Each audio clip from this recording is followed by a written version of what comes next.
Realtree's Midwest Whitetail is brought to you by Cuddyback, Drake Non-Typical, Easton Arrows, Frigid Forage, Fuse, Grizzly Coolers, Hoyt, RK Tractors, Ozonics, Redneck Blinds, Wasp Archery, and Realtree. Well, it is November 2nd, and it's finally getting light out here. It's a little after 7 o'clock, and I'm going to make this pretty short and sweet because I've had deer all over the place already. I've seen 3 bucks, which is pretty exciting. I saw a nice younger 11-pointer that I want to let go for next year.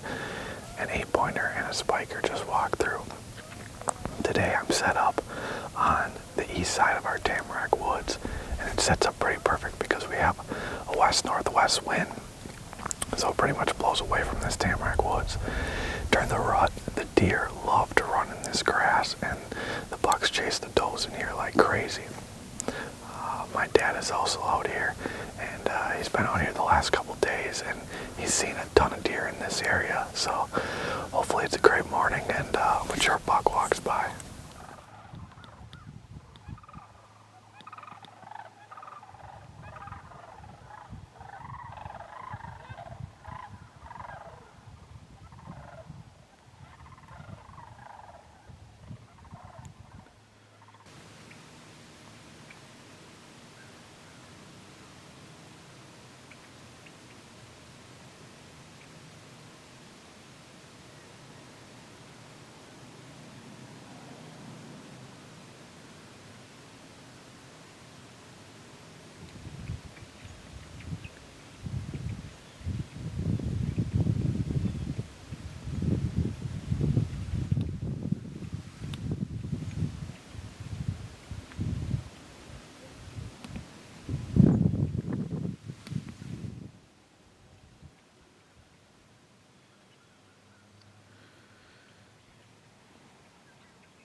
Well, my morning has been pretty awesome so far. I've had, I think, 5 or 6 bucks that I've seen so far, and Sharman Jr. just walked by, and he's actually a lot bigger of a deer than I thought he was. And about an hour, I'd say, ago, I had a really nice 10-pointer out in our neighbor's cornfield. So the deer are on their feet, and we just got to get one to walk close enough.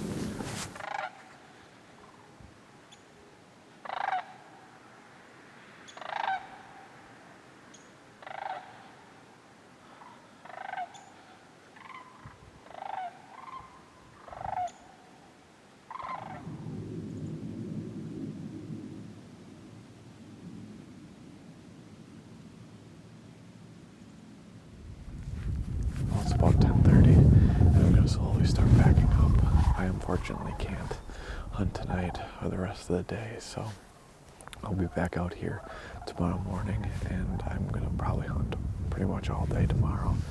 So today was an awesome sit. I saw roughly, I think I counted like 10 or 11 bucks. That 10-pointer that I saw earlier this morning was definitely a shooter, and Sharman Jr. Was a bigger buck than I thought he was actually. So he might be on the hit list, depending. Not real sure yet, but pretty sure there's a photo. So I'm going to take my time and slowly get out here and hopefully not spook anything.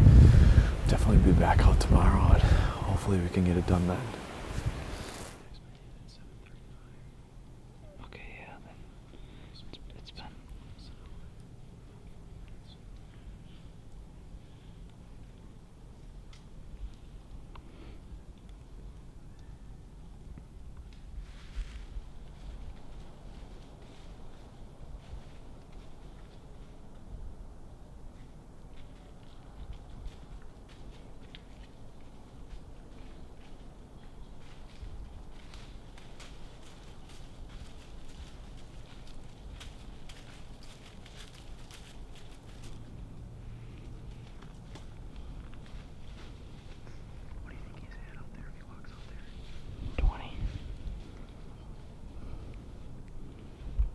think it's Barb's. Yeah, it is.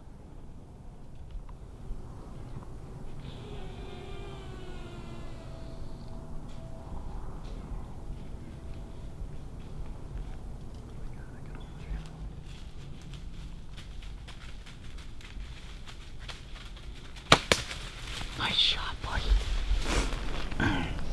Well, it's October 30th. We're out on the farm here in Wisconsin. It's about 7:45 now, and I think I just smoked a big mature. I don't know if he's a 9 or a 10 or what, but he's really nice. We've had a ton of pictures of him right here, but there's a scrape, not even 10 yards. And he's been hitting that constantly. We knew he had to get back in here this morning. It's been good in here in the mornings. We've been seeing a lot of deer. And about 20 minutes ago, I let out some grunts. And all of a sudden, I seen one nice buck coming. And Elliott was full draw on him. He decided not to shoot him. He might be a 3-year-old. So he got the pass. And the buck we called Barb's was 10 seconds I can't even talk. 10 seconds behind him. And 2 does came from over here. And they let him absolutely perfect. They walked, I shot him at maybe 8 yards, and I think I absolutely smoked him. We didn't hear him crash, but I'm almost totally confident that that's going to be a kill shot, because I think I absolutely smoked him.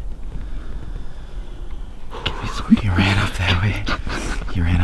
And either way, we're going to give him some time, and there's still more bucks in the woods. Maybe another one will come through. It's a cold morning. Sit tight.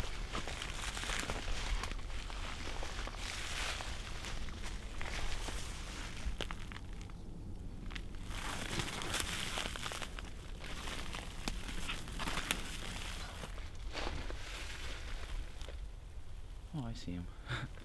He's laying right there. There he is. Way to go, buddy. Let's go get him.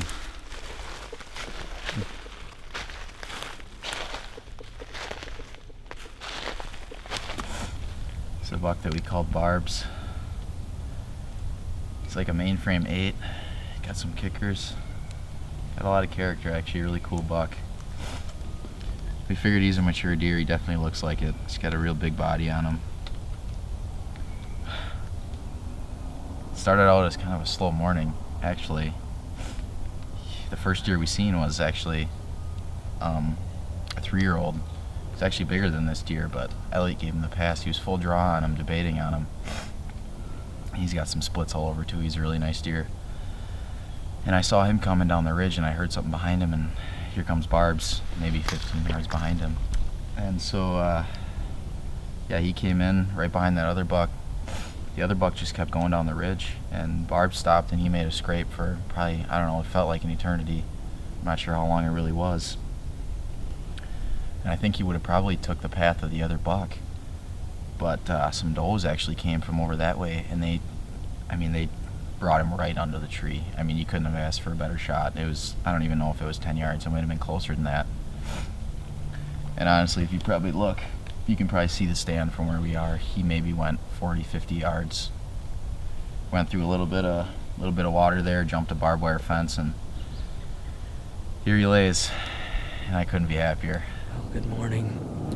It's November 1st, and it's finally the best time of the year. November's off to an extremely snowy start and cold. I feel like we're hunting late season January. Elliott and I are back in the pond stand where he shot Barb's 2 days ago. So we're hoping that we're going to catch Thrasher, the buck that I've been going after all year, cruising through these bedding areas. We're set up. This stand is set up in between 2 bedding areas, one over to the east of us, and then this pond over here. They like to bed around the edge of this pond to the west of us. It's going to be a good morning, as cold as it is, so we're going to sit back, get quiet, and try to sit as long as we can, stay warm. It's going to be a really, really good morning, so stay tuned.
think I made a good shot.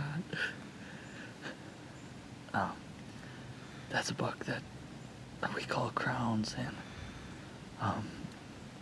he was right out there about, I ranged him at 35 yards, and he was kind of on edge, and I kind of figured he was going to duck because he was about to bust us. We got like a south wind, so it's like just going past him. And he kind of caught me, grabbed my bow, because I didn't grab my bow right away. But he was on edge, so I put my pin to 30, anticipating a duck. And it looked like he ducked right into it. It sounded really good. Yeah. So he just kind of walked off slowly over that way, but we're just going to get down and probably look at the blood and try and find the arrow. But if anything, it might have been a little back and a little low. So we're going to get down, look at the blood, and, I don't know, make a decision. Probably back out. We didn't see him fall, but, dude, that was awesome. so.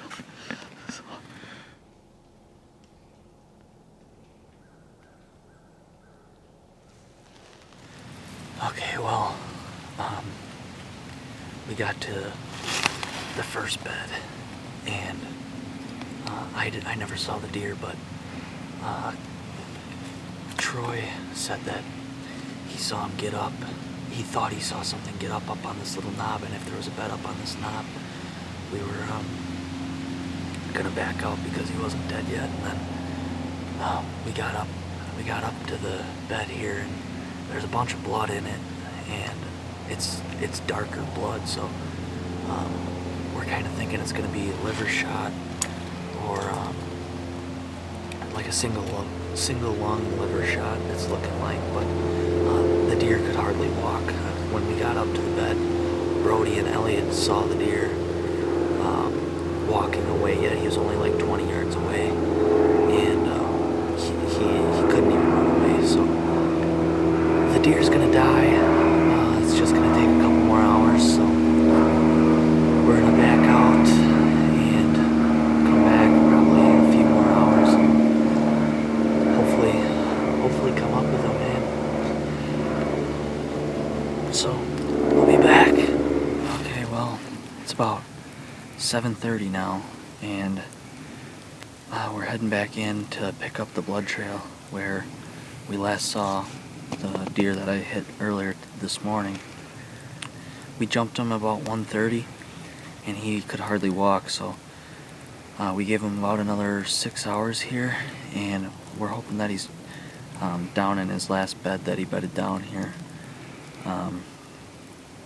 I don't think he should be too far. It started snowing, which is kind of bad, but we're hoping that we can find some blood. And the way he was walking, he was really hurt, so I don't think he's going to be too far, but we're going to go in and see what we can find.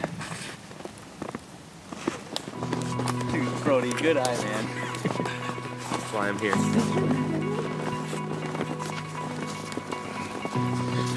Oh my god, dude, he's a stud.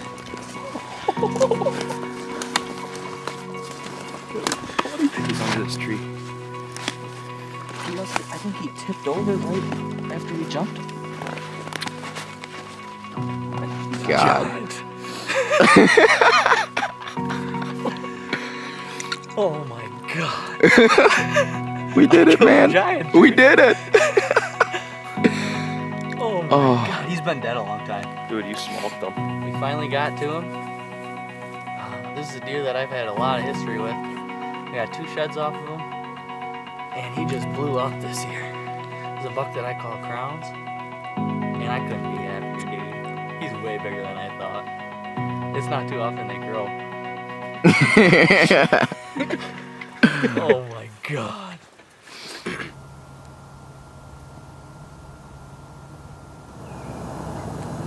Hey everyone, Alex Valley here with Midwest Whitetail Great Lakes.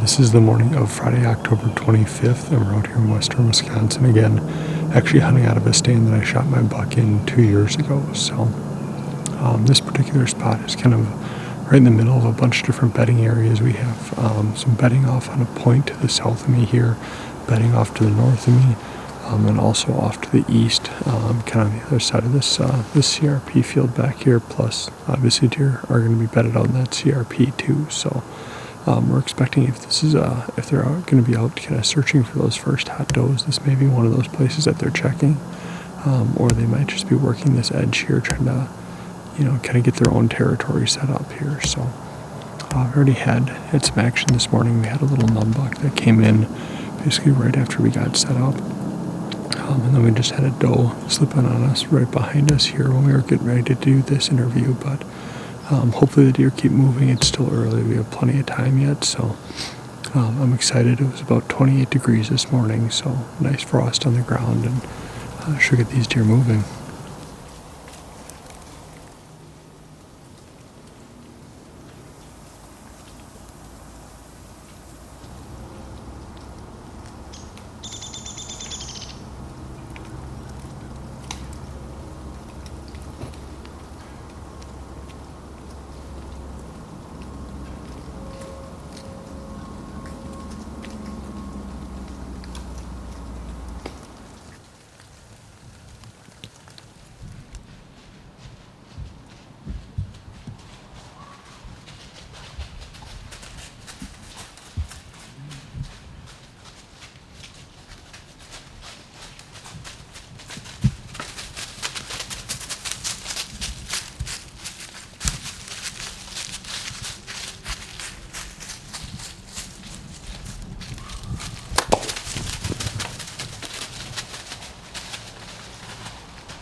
That happened incredibly quickly.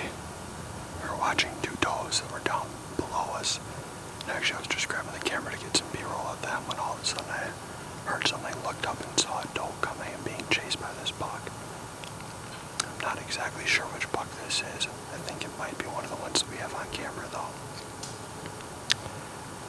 I didn't get the best hit on him, and so we're just going to keep an eye on him and watch him and see what happens here.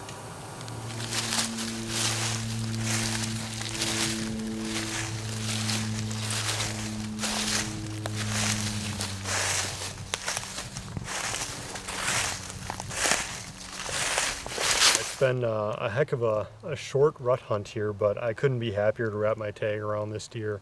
Again, an old mature deer, I will take that any day. So yeah, thanks for joining us this week, and thanks for joining me this year on Midwest Whitetail Great Lakes.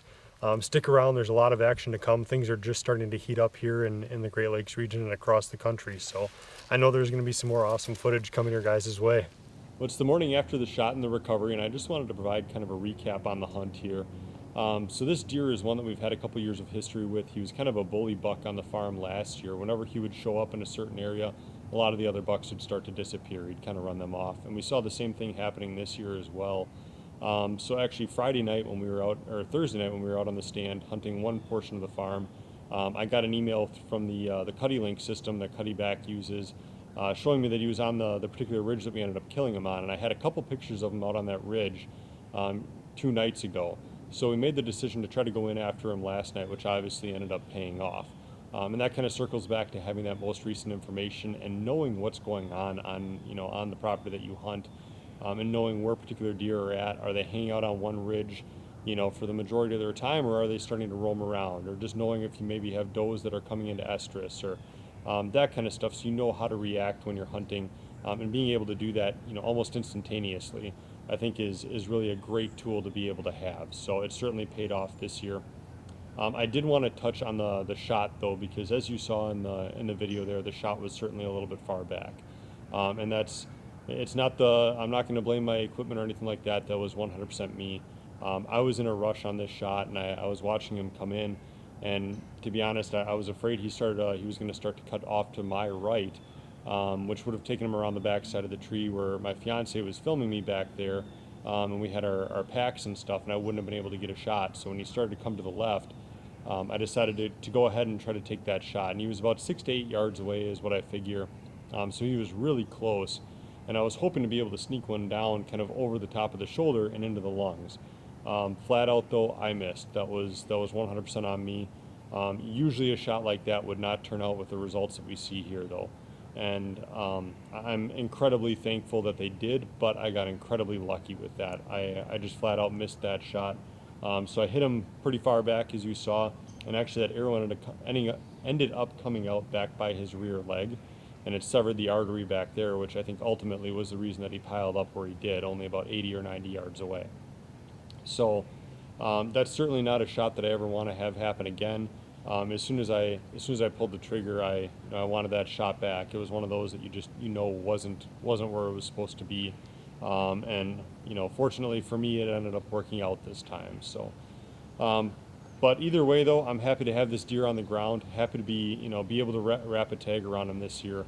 It's a great feeling, and as things start heating up here, we're getting into the rut. Like you saw, he came in chasing a doe last night. And things are only going to continue to get better over the coming weeks here. So make sure if you get the opportunity to, you're putting some time out in the stand, and tune in every week throughout the Great Lakes region and across the country here. We're going to be bringing you some excellent footage as things start to heat up and as guys start to spend a little bit more time in the woods. But thank you again for following along this year. I had a great time, and couldn't have asked for better results. And I appreciate you guys tuning in.